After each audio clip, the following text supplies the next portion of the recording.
in the 70s that was playing records full of only this? Yes, there was, and there were more of them. Mostly, not everybody got well known. Okay, so, but it sort of demonstrates the idea. One of the things that it also demonstrates that actually with this synthesizer, and I'm going to be a little bit more technical, it is quite easy to make a what they call a voice.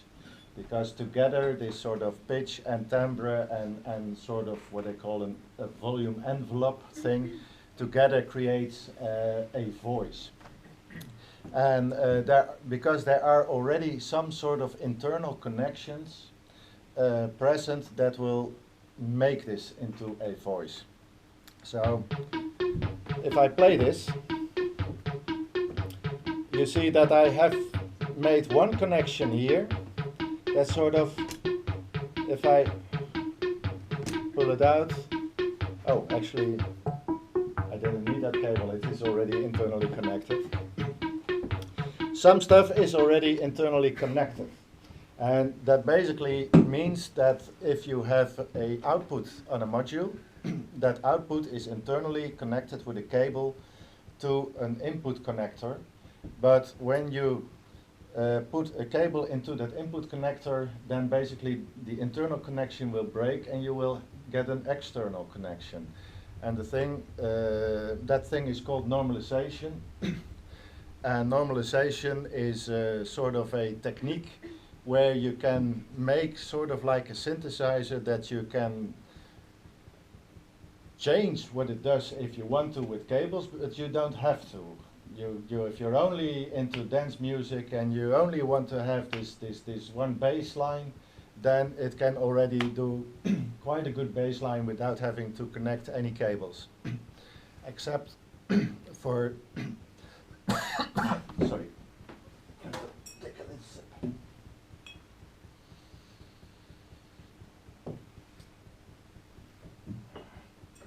Except for the cable that provides the note information from the sequencer and the start and stop information for each individual note. So now for the guys that actually have a system, when you design a system like this, you can basically make many of these internal normalization connections, but the more normalization connections you have, the more complex it becomes to remember where they all are. Because if you would connect only cables, you can physically see the cables, so you can see what is happening. But the normalizations you forget. Like myself, I made the thing, I forgot, oh yeah, this one had this normalization, so I actually don't need that cable there. And so when I build these systems on demand, basically for people. Some people ask me to make lots and lots of normalizations, and they tell me exactly what needs to be connected to what internally. And then 3 months later, they come back and say, it's driving me mad, can you please remove them? Because I don't know what I'm doing anymore. It's sort of like the machine gets a life of its own, and I just open this knob and unexpected things happen, because it's quite difficult to remember what the normalizations are. So I do actually make a couple of normalizations, but the only normalizations that I make are the real sensible ones, like the output of an oscillator to the input of a filter, the output of a filter to the input of a VCA, the output of the envelope generator to the CV of the VCA, and the output of another envelope generator to sweep the filter.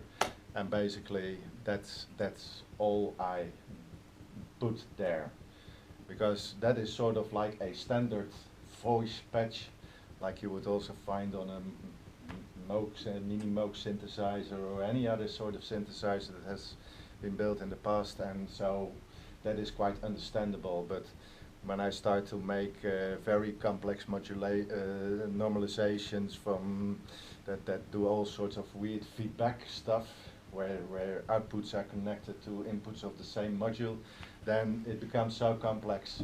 I strongly advise people not to have that as normalizations, but if you want that, patch it up yourself, because then you consciously make the choice to do that, and then it works. So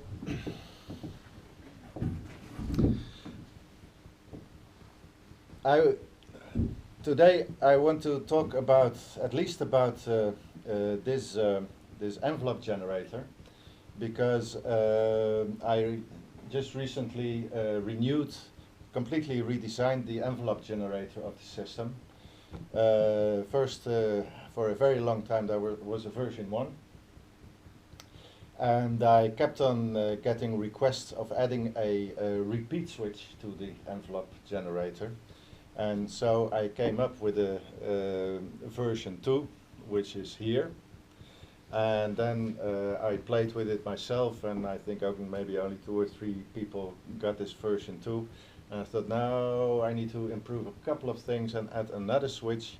And then it became version 3, and version 3 is going to be the final version. And it's quite interesting because I have version 2 and version 3, but version 3 is basically obsolete. So, but version 1 is still doing what it's doing, so if people want version 1, they can have version 1. Want version 3, they can have version 3, but version 2 doesn't exist anymore. And everybody that has a version 2 can swap it for a version 3, actually. So, not because there's a fault in it, but just because there's a couple of things that I didn't really think work out that well musically, and that I solved that in version 3. In itself, the envelope generator outputs 3 output signals. And there's basically 2 envelopes. And let's close this one. And the first envelope is basically the envelope that sort of defines the sound level. And you have a what I call an attack phase, or basically how the sound fades in. Then you have sort of like a short sustain, and a break level, a longer sustain, and a decay, which sort of is actually a little bit like a reverb. There is one special thing about these envelope generators, and that is that there is you have a couple of things, and that depend a little bit on the kind of music that you make. And one of the things is that if you sort of give this envelope generator the command to start, then that command is basically active for a little while, and then it goes off, and they call this the so-called gate pulse. And now, and this is more technical, so if you have a short gate pulse, or if you have a long gate pulse, can have quite a distinct effect on the behavior of the envelope generator. For instance, the attack, if you have a very long attack time, so basically a long fade-in time, and you say, well, if the gate pulse goes on, then you go into this attack phase, and immediately when that gate pulse goes off, you stop with the attack phase and you go to the next phase, which would be sort of like the release phase. Then if you would have a very short gate pulse and a very long decay time, then actually the decay doesn't come up to level. And that is basically, I can demonstrate that, because now I have a very long attack time and a relatively short gate pulse, and you hear that the further I open the attack, it seems like nothing is happening at all until I make it shorter, and boom, there it's back again. Okay.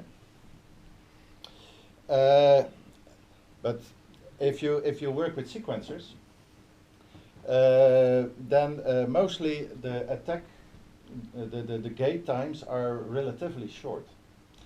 But for a keyboard player, he just presses the key, and he just keeps it pressed for as long as he wants. And he can sort of hear this attack come on, and he releases it when he thinks that it is time to release it. So a keyboard player has basically control over when he wants the attack to go into the release phase. So, and these two things are basically not compatible with each other. So keyboard players, they basically want that an envelope generator goes into its release phase when you release a key. But guys that use sequencers, and sometimes these sequencers are triggered with very short pulses, like for instance from drum computers, they want sort of like to act it as sort of like a trigger. When this pulse comes, you just go all the way up to your maximum and then you go off. And so basically I now have a little switch where you can choose between one behavior or the other, because if I have it now like this, I can go to this other setting, and but now something interesting happens because it actually starts to skip gate pulses.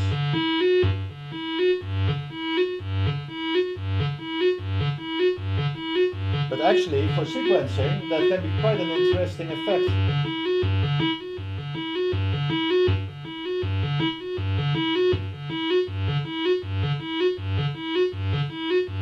Especially when I started.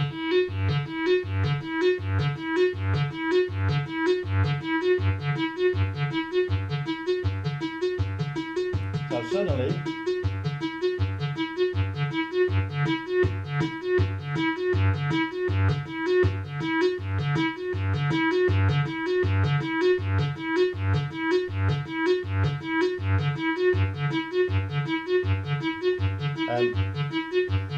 you can hear that now you create a quite interesting sort of dynamic rhythm that spans more than one note, that gives different kind of accents to the most boring sequence in the world. Okay, and you can basically connect control this now with this switch. So finally, it used to be that basically I had designed it for people using sequencers, but I also have some keyboard players that really love the machine and bought one for lots and lots of money, and they were oh, can't you really change that for me? And so now they are happy as well, so everybody's happy. Another thing that you have on the envelope generator is a second envelope, and that second envelope basically is the idea is that it modulates another aspect of the sound, but the volume. So the first one is for the volume, and the second one is basically meant for something else.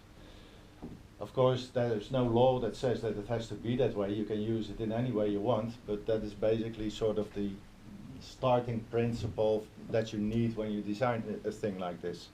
So if we look at that other envelope, basically now I sort of used to control this thing that is happening in this timbre, basically in the filter. I can make it very short.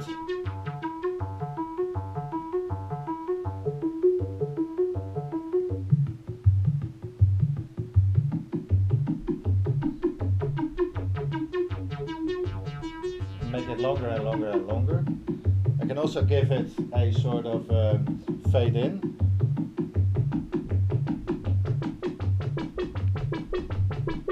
Now actually if make it too long, it also starts to skip.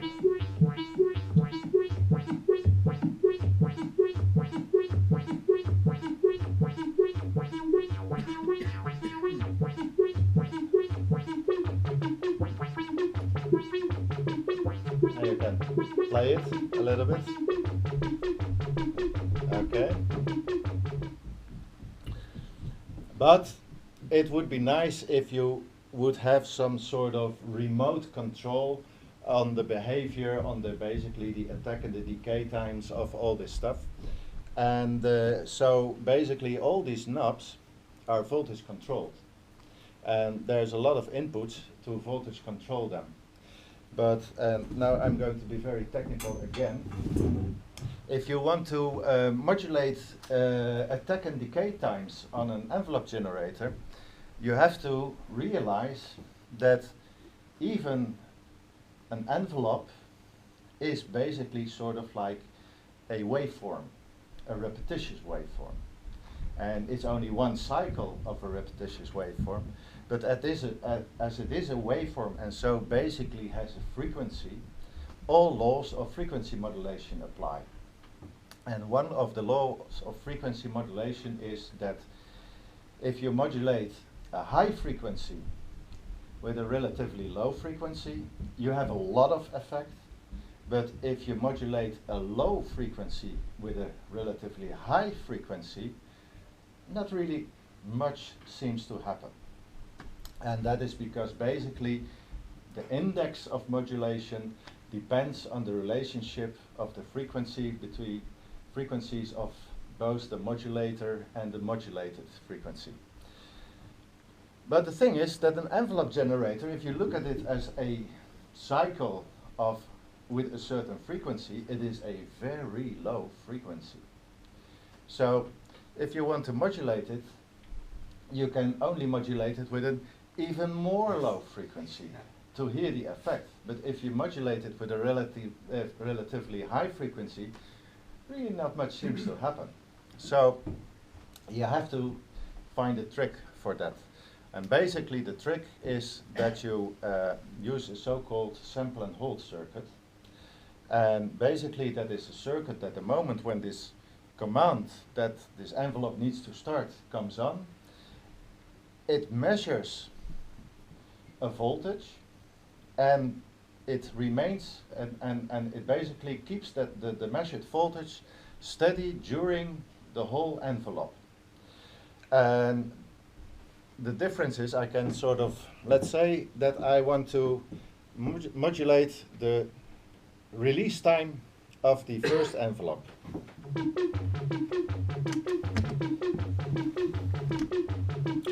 Now I will first do it with a very slow triangle. And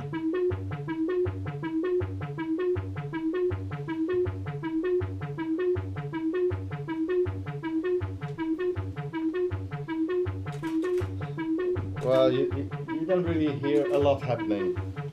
Maybe if I do the attack time.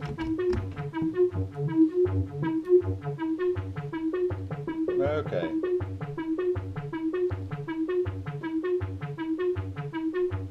It's very slow. Okay. Okay, comes back again. Okay.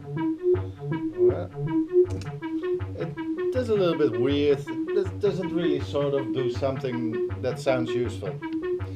And if I start to do it with a very fast frequency, you don't really hear any difference.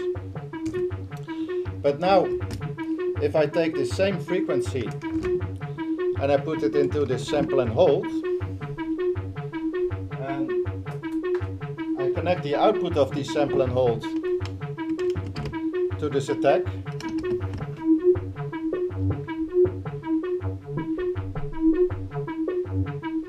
you immediately hear something happening.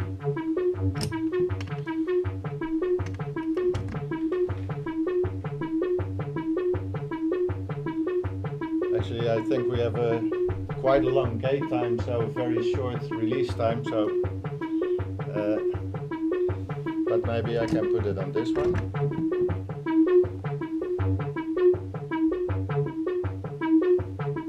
Well, now this is the sort of effect that you would want.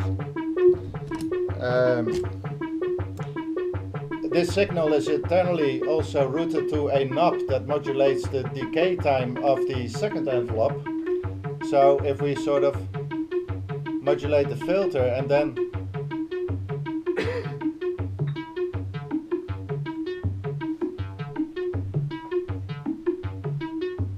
you immediately hear something is happening.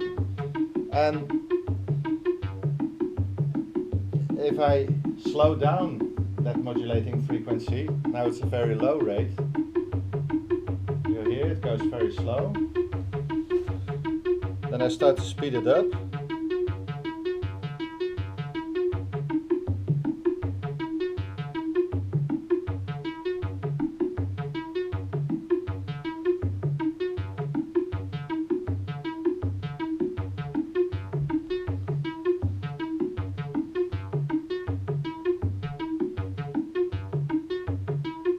And immediately our most boring sequence gets a little bit more life getting into it.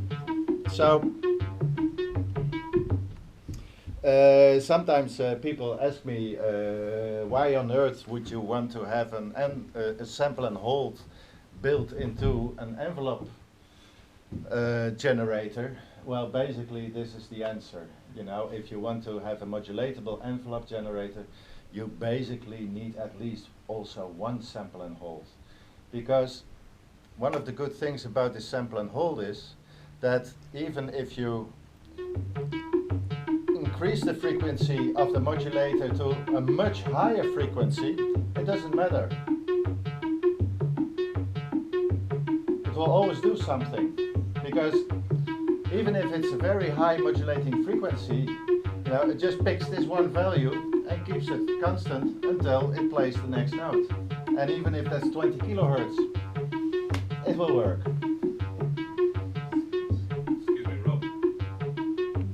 Will you take questions? Yeah. I just wanted to know, that sample and hold, what are you clocking the sample and hold with?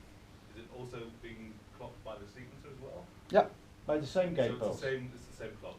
Yeah, so basically the envelope generator has only one gate input, and that gate input is basically clocking all three things: envelope A, envelope B, and the sample and hold. So every time the envelope is triggered, it's grabbing a new value for the sample to and hold. determine the release time or the decay time. Yeah, exactly. Yeah. So now that is very convenient in a sample and hold, but or in an envelope generator. But you can actually use this sample and hold also for other purposes. For instance,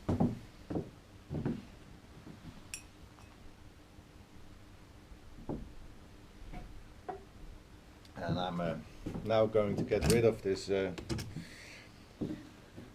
super modern, high-tech, most boring sequence in the world sequencer. Stop. And do some more stuff with the machine itself. Because basically you can also use this sample and hold to sort of modulate things in time. For instance, if you have a low frequency generator that you would use as a modulation source, then mostly that LFO is pretty static. And sometimes it's nice to be able to sort of speed it up and slow it down. Then you come to the same issue that an LFO is a relatively low frequency.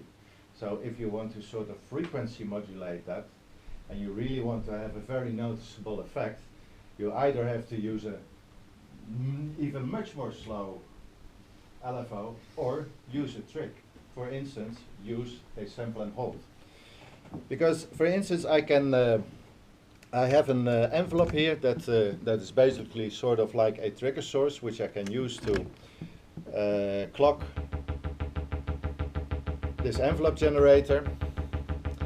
Now let's say that I want to sort of randomly change the timing of this pulse. All I have to do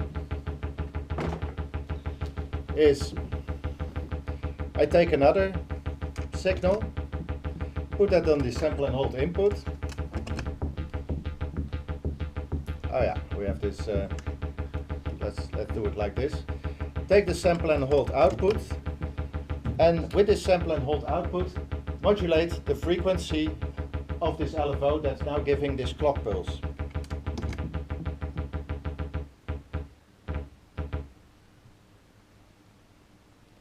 And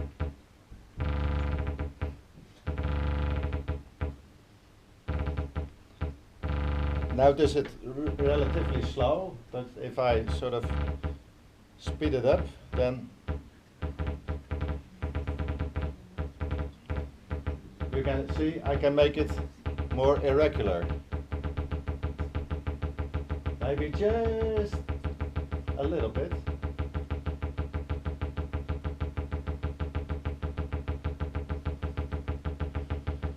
Like the drummer gets really drunk now. Or a lot. And by a lot it becomes sort of like, yeah, get like a sort of a random response. You don't know really when the next one will come, and sometimes it's only one that comes, and sometimes it's a couple, so you can sort of create sort of clusters. Another thing that you can do is you can actually also sort of use a sample and hold as a synchronizer. Because if I would take this gate pulse and instead of putting it directly into this envelope